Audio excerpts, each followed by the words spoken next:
নমস্কার। 1431 12টি রাশির জন্য কেমন যাবে? কলার অবস্থা প্রচন্ড খারাপ, তার জন্য একটু অনুষ্ঠান করতে দেরিও হয়ে গেল। ইতিমধ্যে অনেকগুলো অনুষ্ঠান আপনারা দেখে ফেলেছেন, তবে গ্যারান্টি দিচ্ছি এই অনুষ্ঠান আপনাদের অন্য একটা দিশা বা মাত্রা দেবে। মেষ রাশির জাতক জাতিকার জন্য 1431 অতি উত্তম, মানসিক, শারীরিক, আর্থিক, পারিবারিক। তবে এই 1431-এ মধ্যভাগ থেকে শনির অশুভ প্রভাবের জন্য নানাবিধ সমস্যা শুরু হতে পারে। সেটা কর্মস্থলে, ব্যবসা স্থলে, চাকরি স্থলে, পারিবারিক, আর্থিক এবং অন্যান্য পরিবেশকে কেন্দ্র করে এই জায়গাটা সাবধানতা অবলম্বন করা দরকার। প্রথম দিকটা বেশ ভালো যাচ্ছে এই মহানন্দে, যদি পরের দিকটা ভালো যাবে এটা ভেবে কোনো ভুল সিদ্ধান্ত নিয়ে তাহলে ক্ষতি হওয়ার সম্ভাবনা আছে। তাই জ্যোতিষীর পরামর্শ নিয়ে এই 1431টি গন্তব্যস্থলে পৌঁছাবার জন্য যদি একটু নিয়ম নিষ্ঠা মানা হয় তাহলে অতি উত্তম ফল পাওয়া যাবে। নতুন যে কোনো পরিকল্পনা, যে কোনো কাজের সঙ্গে অবশ্যই সিনিয়র পার্সন বা বয়োজ্যেষ্ঠ ব্যক্তি বা আপনার শুভাকাঙ্ক্ষী বা গুরুসম কোনো ব্যক্তির কাছ থেকে পরামর্শ নিন, তার সঙ্গে আলোচনা করুন, তারপরে কার্যসিদ্ধি করুন, কাজ করার চেষ্টা করুন। তাহলে পরে আপনার যশস্বী, গুণশ্রী এবং অন্যান্য দিকে যে প্রোগ্রেস হওয়া দরকার সেটা একটা প্যারালি চলবে, নচেত কিন্তু সমস্যা আসতে পারে। বছরের মধ্যভাগ থেকে যেটা হওয়ার সম্ভাবনা আছে, অ্যাক্সিডেন্ট, রক্তপাত, ফাড়া, নার্ভের সমস্যা, মাইগ্রেনের সমস্যা, চোখের সমস্যা, কানের সমস্যা। এই সমস্যাগুলো হয় ডাক্তার দেখিয়ে ঠিক হবে, নাহলে ডাক্তারের পরামর্শ নিয়ে অপারেশন করার একটা সম্ভাবনা থাকলেও থাকতে পারে। সেই জায়গায় ভয়ের কিছু নেই, সেই জায়গা থেকে আপনি রিকভারি করে বেরিয়ে আসতে পারবেন। প্রেম, বিবাহ, সংসার জীবন, এখানে একটা কিন্তু সুন্দর ওয়ে বা সুন্দর একটা পরিস্থিতির সৃষ্টি হবে। এই পরিস্থিতিটাকে প্রথমার্ধেই কিন্তু কাজে লাগাতে হবে, নচেত ওই শনির অশুভ প্রভাবের জন্য পরে গিয়ে সমস্যা দেখাতে পারে।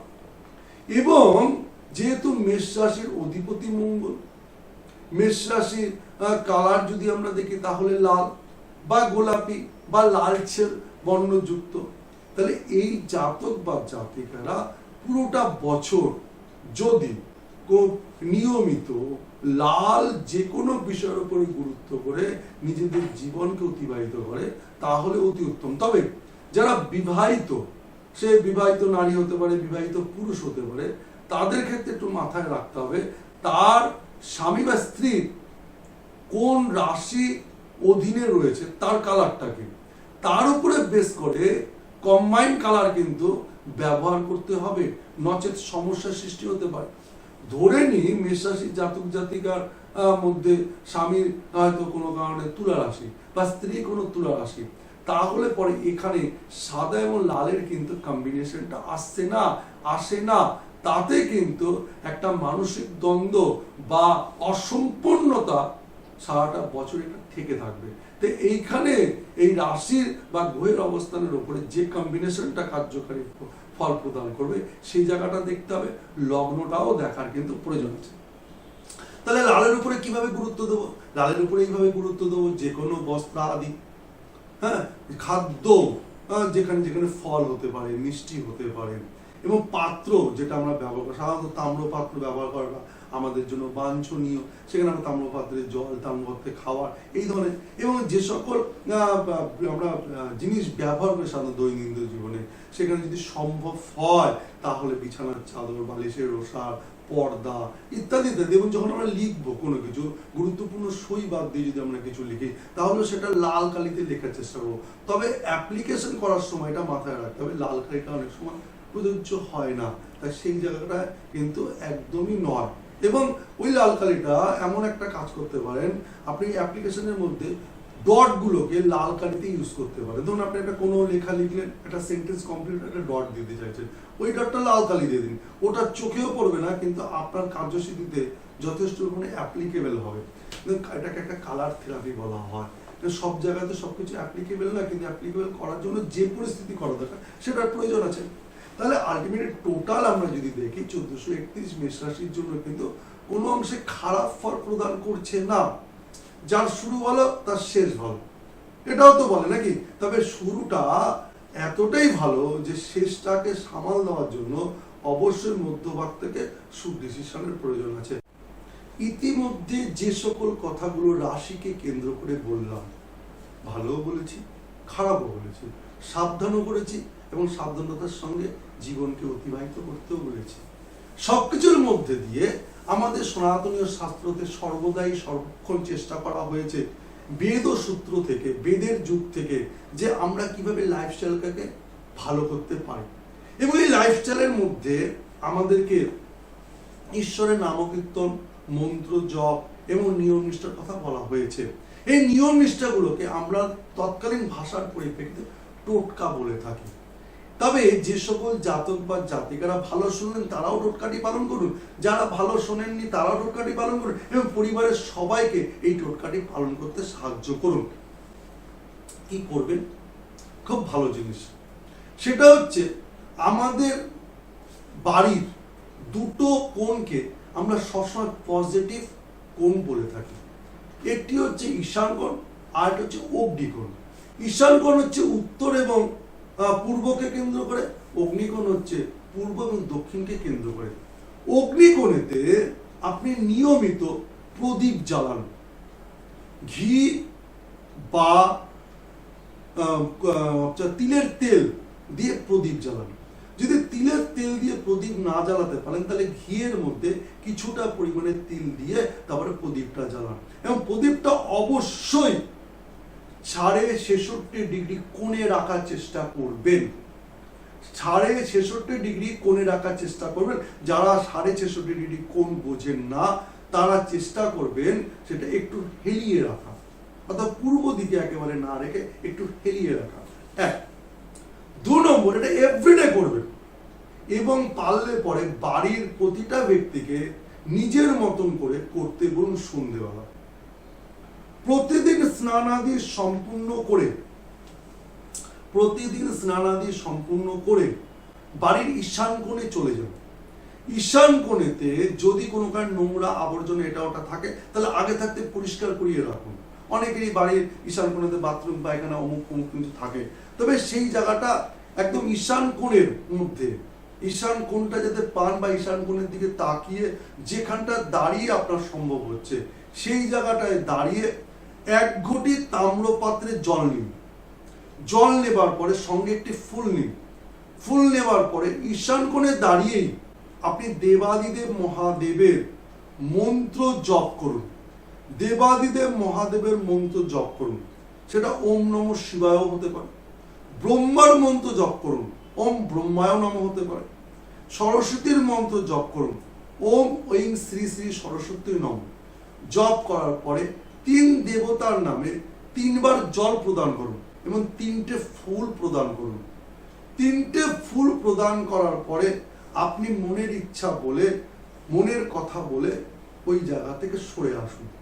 এইবার এই সরে আসার পরে তাহলে আপনার সন্ধ্যেবেলার কাজটা হচ্ছে পূর্ব দিক, এই পূর্ব দক্ষিণ কোণের, সকালের কাজ হচ্ছে উত্তর পূর্ব কোণে।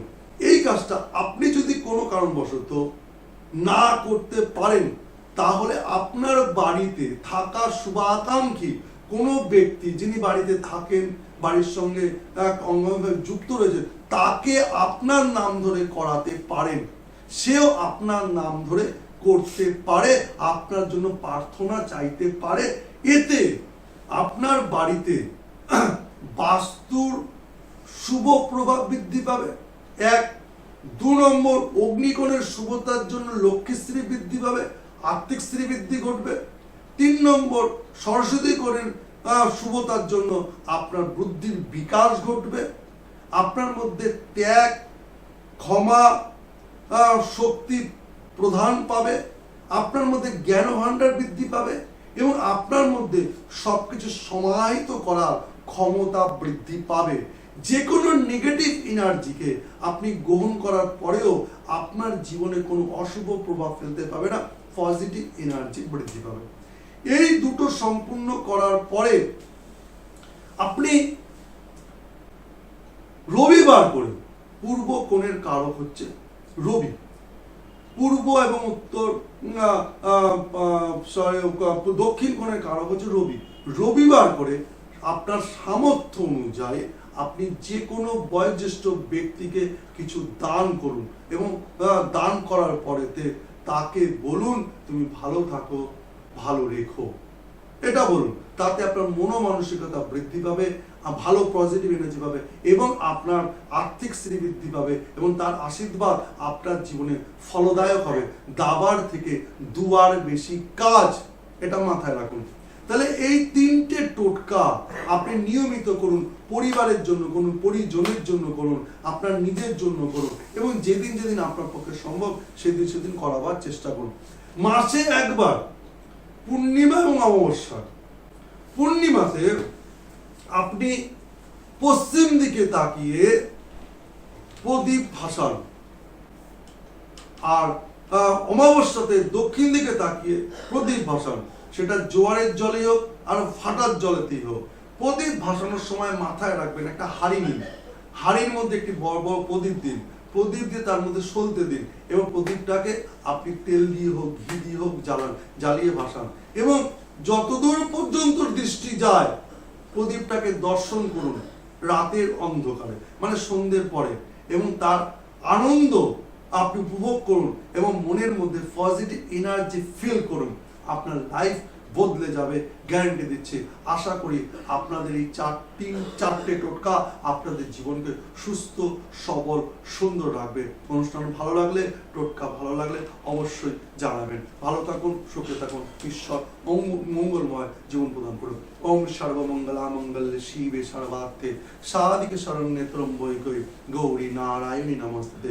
ওম জবাকুসুম শঙ্খ সংকর্ষ পীর মহাদূতিম ধন্তারিং সর্ব পাপগ্নং পনাতস্মি দিবাকরম। ওম নমো ভগবতে নারায়ণ সূর্য দেবতায় নমঃ। অখণ্ড মণ্ডলকারং ব্যক্তং জন চরাচরম গুরু ব্রহ্মা গুরু বিষ্ণু গুরুদেব মহেশ্বরম গুরু হি পরম ব্রহ্ম তস্मै শ্রী গুরুবায় নমঃ। গুরু হি কেদাই কেবলম। গুরুর নাম কীর্তন, গুরুর আশীর্বাদ আপনার জীবনকে সুন্দর করুন। নমস্কার।